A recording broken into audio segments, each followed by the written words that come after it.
Welcome to Pleasantview. A lot has happened in 25 years. Mortimer Goth made his fortune, the Pleasants put down roots, and a new generation of Sims was born. But the peaceful, happy existence is in jeopardy when some new arrivals to Pleasantview start stirring up trouble, creating rivalries and tensions for all the families in the neighborhood. Can anything be done to restore the peace to sleepy, idyllic Pleasantview? Come along with me while we acquaint ourselves with each and every household to discover the answer to that question. Next up, the Caliente household, where the infamous twins Nina and Dina reside. They live right here on 170 Main Street, in a condo right next to Don Lothario's previous residence. How convenient. Their net worth is 49,977 simoleons, an amount that is very quickly lessening. Was it just coincidence that the Caliente sisters arrived on the eve of Bella's disappearance? And is their interest in Mortimer physical or fiscal?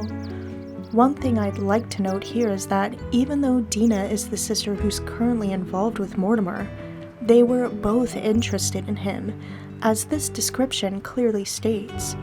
Why? I believe this conniving duo wrangled in poor old Mortimer so that if one of them didn't get him, or rather his money, then the other one surely would. They both, after all, are clinging onto an inheritance that was left to Dina by her former husband, Michael Batchelor, funds of which are now running dangerously low. And what better way to replenish those depleting simoleons than to lasso in Mortimer, a wealthy, naive elder? Perhaps this is why Mortimer has the want to flirt with both Nina and Dina, as we saw in the previous episode. The one thing that stood in their way, his beloved wife, Bella Goth, is now long gone, leaving them to swoop in on the prize unabated. Since Dina is a fortune sim, however, with a penchant for marrying older men, while Nina is a romance sim with moving out and living her own life on her mind, it simply worked out for the better that Dina is the sister Mortimer fell for. Now all the pieces are in place, but can Dina actually secure the deal? Will Nina finally be able to get that place of her own?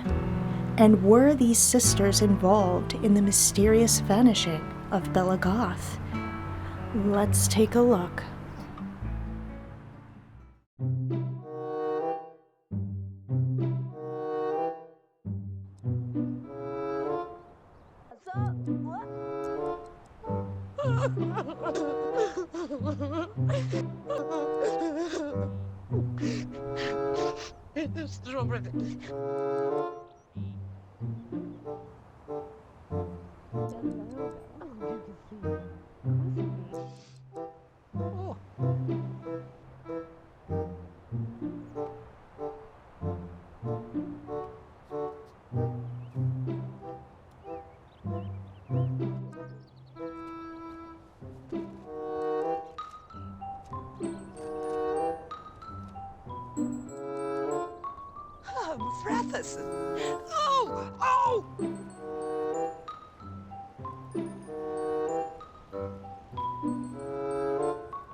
As soon as we enter the residence, we get this little prompt.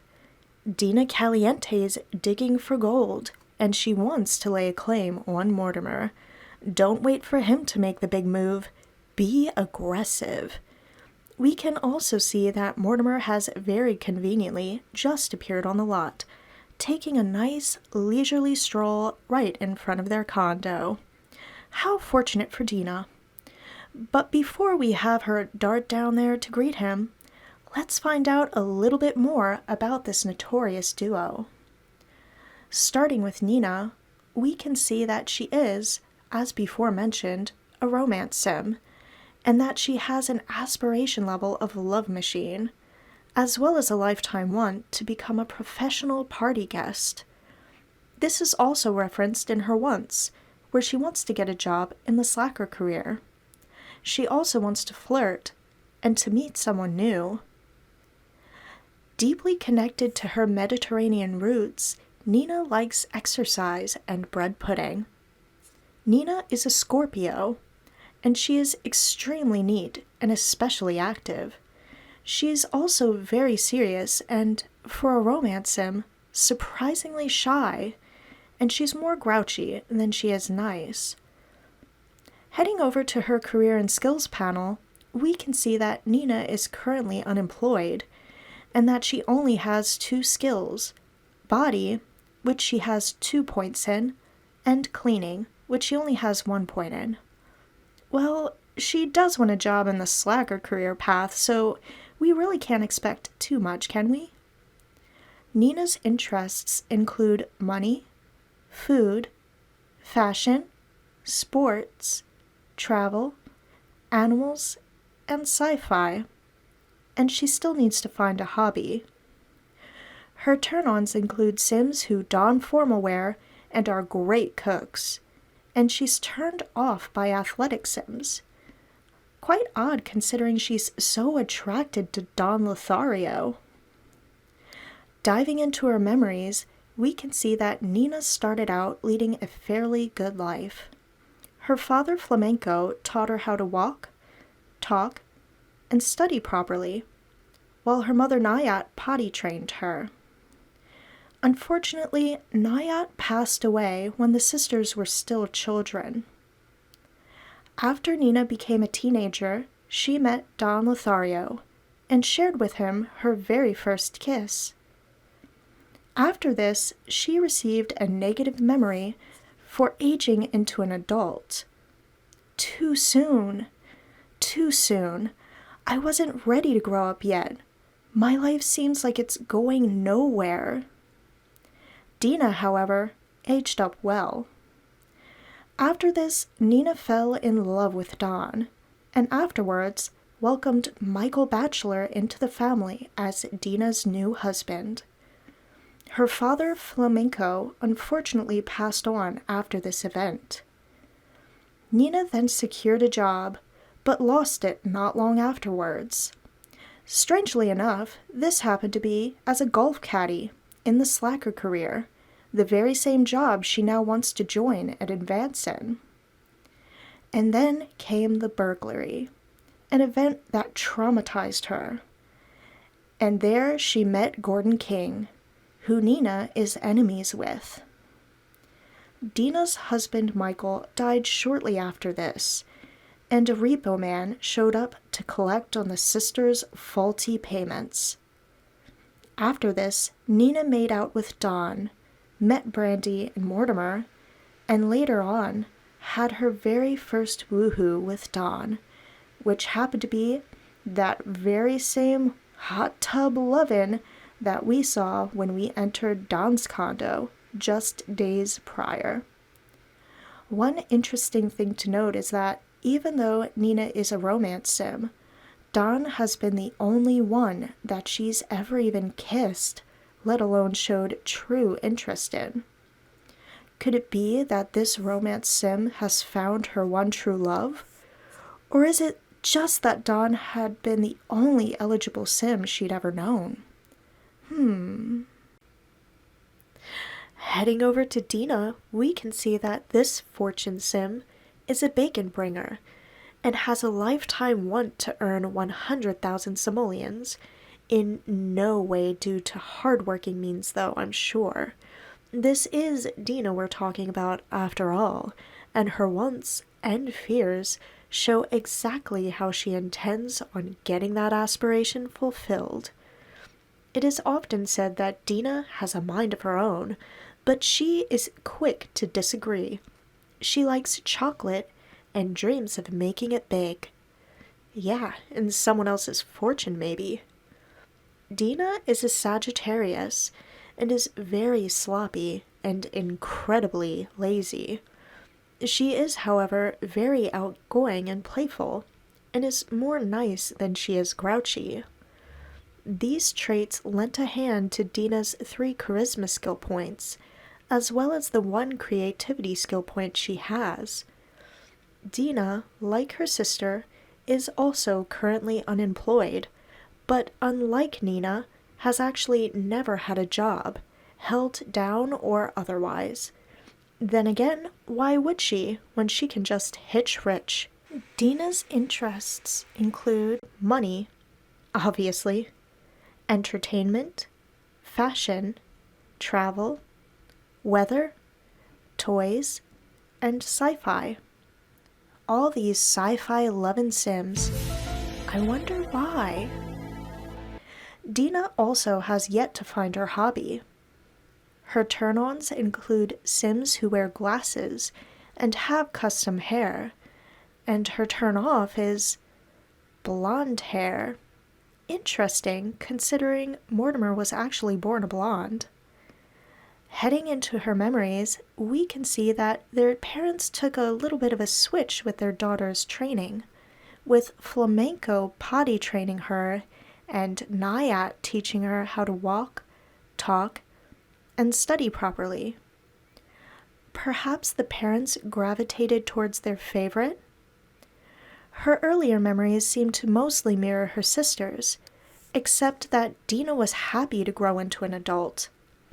All right, I feel so fulfilled and ready to take on whatever's coming my way next. This just so happened to be Michael Batchelor, a wealthy older Sim, who she thought would provide her with a comfortable, lifelong security. Dina also sadly remembers a burglary, and of meeting Gordon King, who she also happens to be enemies with. This King fella, I wonder why he's so hated.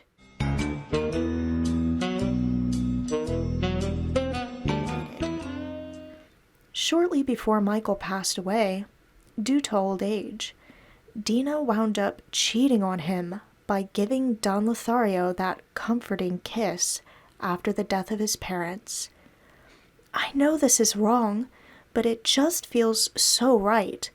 Anyway, I'll feel guilty about it later.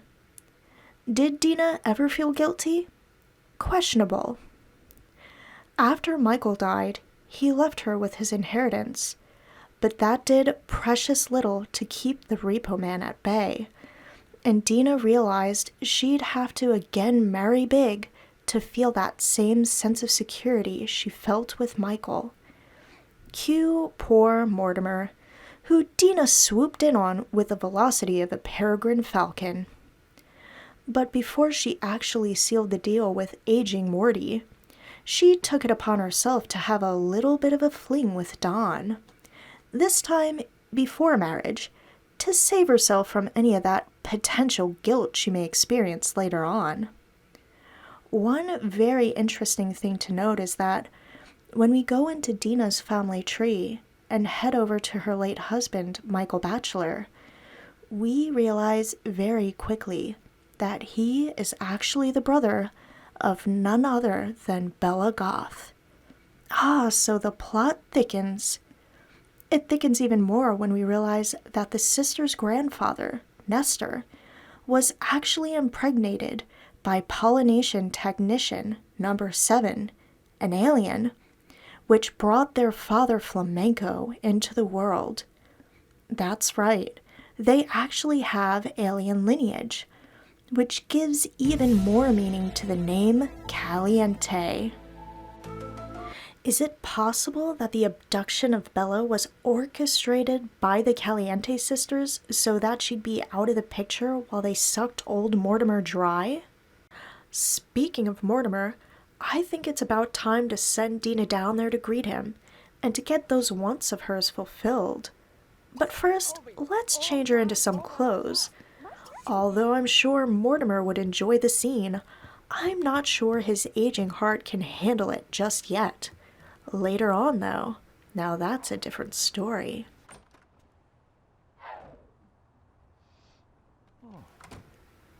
Now that Dina is all changed and looking her best, she's going to lumber down to what may be her new future husband and lay it on thick.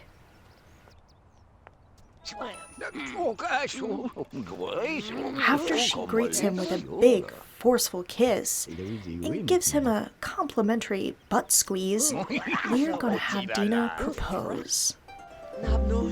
Oh, Morty, you fulfill me. Please, can I have your money? I mean, hand in marriage? Oh, Dina, take it all, baby. Oh, Malita, oh, Solaya, oh, Malanas. Oh, Romalad. Now, even though Dina, of course, wouldn't mind acquiring all that juicy goth fortune as soon as possible, I just can't see her marrying on the spot like this. No.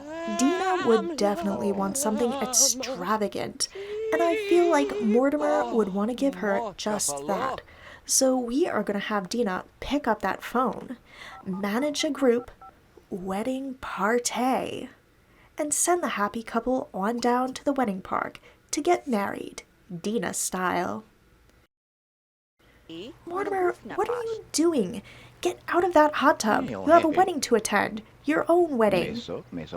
Well, see you, Morty. I guess Dina will meet you there.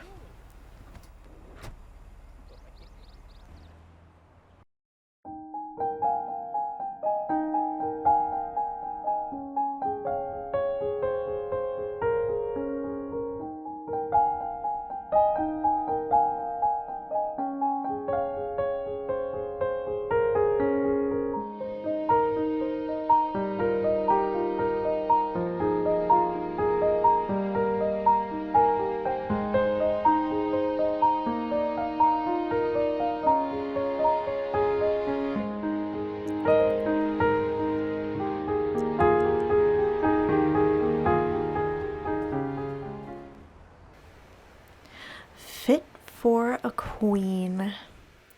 Now that Dina has arrived, we're gonna have her start that wedding party and invite absolutely everyone she possibly can. After all, the more drama, the better. And it's already looking promising. Okay, so the guests have finally started to arrive. There's Brandy and Cassandra, even little Alexander, and what is Nina wearing? And oh my god, what's that behind her?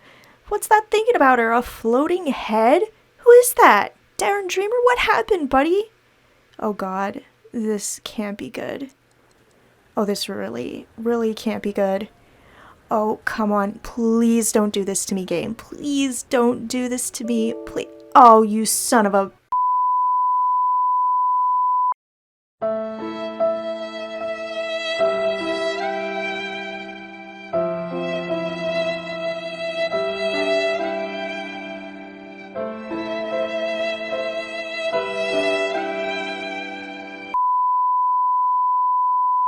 And we're back. No conflicting mob can stop Dina Caliente from obtaining her dream wedding. No.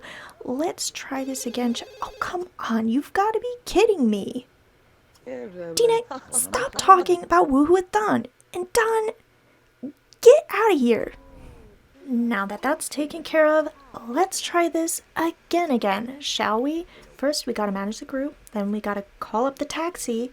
And finally, we have to send Dina, Nina, and Mortimer down to the park so that Dina can finally have that big, opulent wedding she thinks she deserves.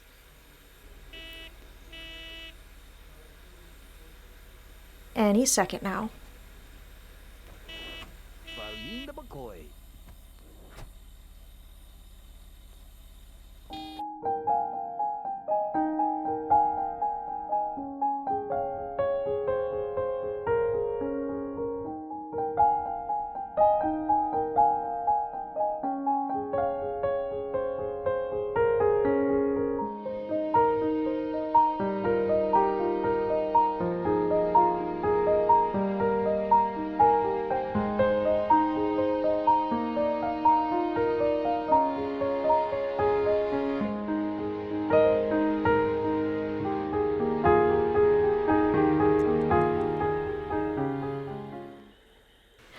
And we're back.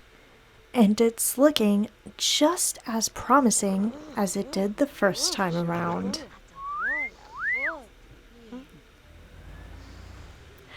Now let's call up all our guests again and get this party started, Dina style. Congratulations, the wedding's on and the guests are on their way. Let the festivities begin. Mortimer's begun playing a little ditty while he waits for everyone to show, while Dina is obsessing over the road and Brandy Broke is swooning over Dawn. A townie has begun a toast to the soon-to-be newlyweds. How nice. Meanwhile, Dawn is quick to get a good old hug out of Nina. Wait, where's Mortimer? Still playing his ditty. Well, I think we wasted just about enough time here. And Mortimer has precious little of that. Let's click on that wedding arch and get these two married. And of course Alexander's going to join his father in Dina's condo. He did want a younger parent, and I think it would be good for him. Even though most of the guests came to celebrate their wedding ceremony, Cassandra, it seems, has opted out of it this time. Such a shame. I was hoping for a little bit more drama to spice things up. Maybe the unsavory charlatan can do that for us.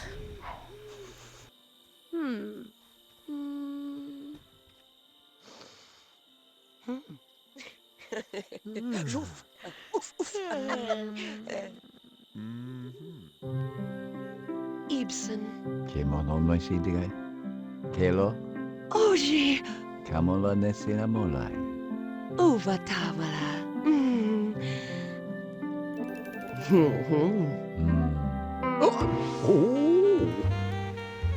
And they're married. And she's swooning over Dawn right in front of her new husband.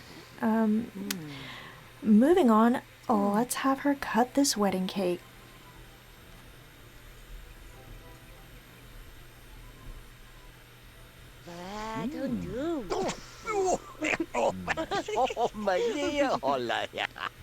He took it like a champ. We see you. We see you too.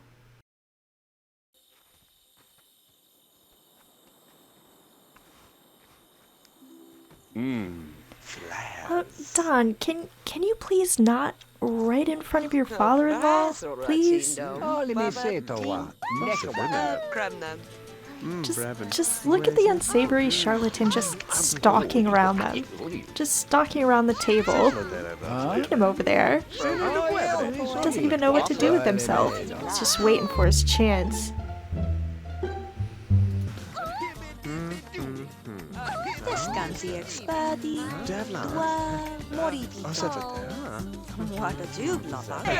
Get in there, Mortimer. Don't let Don show you up.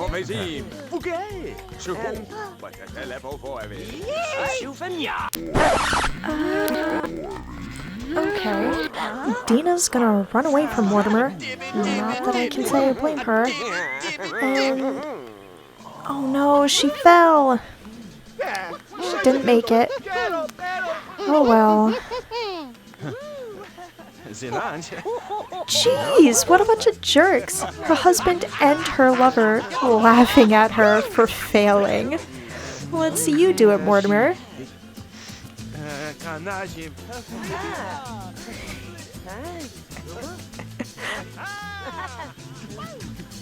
It's what you get, Mortimer. Have at him, Dina. The wedding party was a roaring success. Congratulations. Dina Caliente has fulfilled all of her wants, but there's still more to do back at the Caliente household. Let's follow Dina and her little stink trail back over to the community phone and call a taxi so it can deliver us back to our home lot. Oh, freeze. I know, she smells. She knows she smells. Stop ganging up on her, guys. Jesus. Well, the taxi has arrived, and we're ready to cart all these Sims back to the Caliente household, with little Alexander in tow.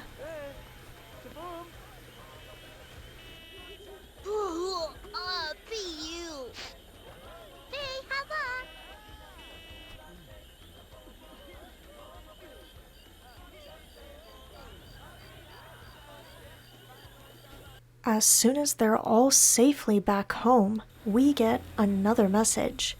2's company, but 3's a crowd, so it's time for Nina to get moving. Use the newspaper to move a Sim out.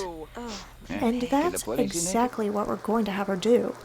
After all, Nina has dreamed of living an independent lifestyle for quite some time, and now she's finally able to do just that.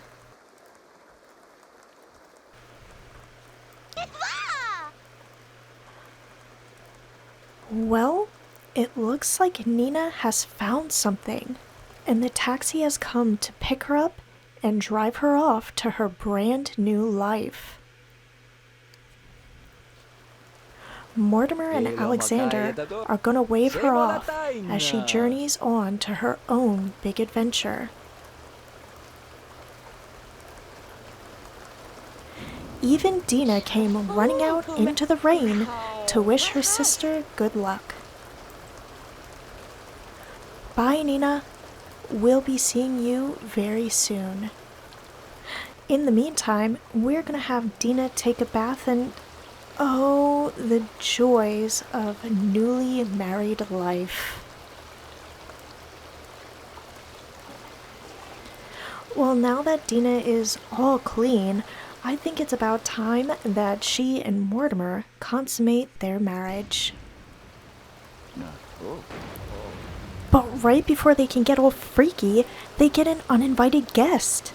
Luckily for us, we installed that burglar alarm in their condo.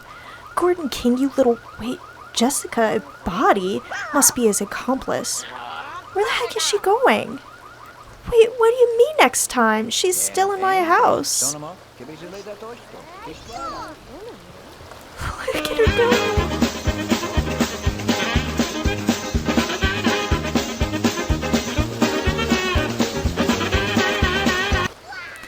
Well, now that that's all taken care of, maybe these two can finally have their wedding night woohoo.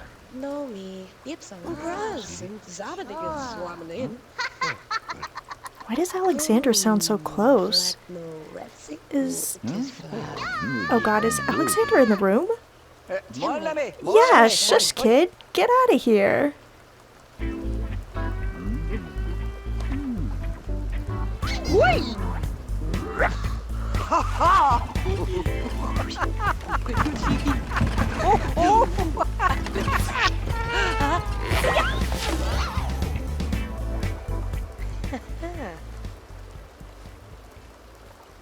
Well, that's about all we have to do in the Caliente household. What a successful day. We've married Dina and Mortimer, gotten Alexander that younger mom he wanted, moved out Nina, and even busted a burglar. Only time will tell how things work out for everyone. But no worries, that time will come soon enough.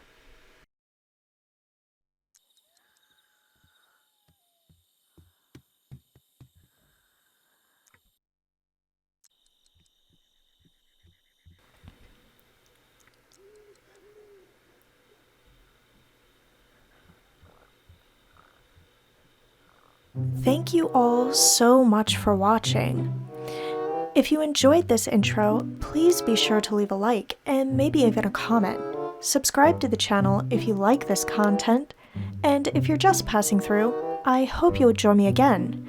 Next up, we'll be playing the Baroque household, where struggling single mom Brandy is attempting to raise her rebellious teenage son Dustin and her tiring toddler Beau on her own after the unfortunate pole ladder accident that resulted in her husband Skip's death.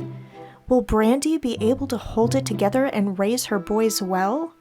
And will Dustin be able to actually get a first kiss out of his girlfriend, Angela Pleasant? Check back in soon to find out.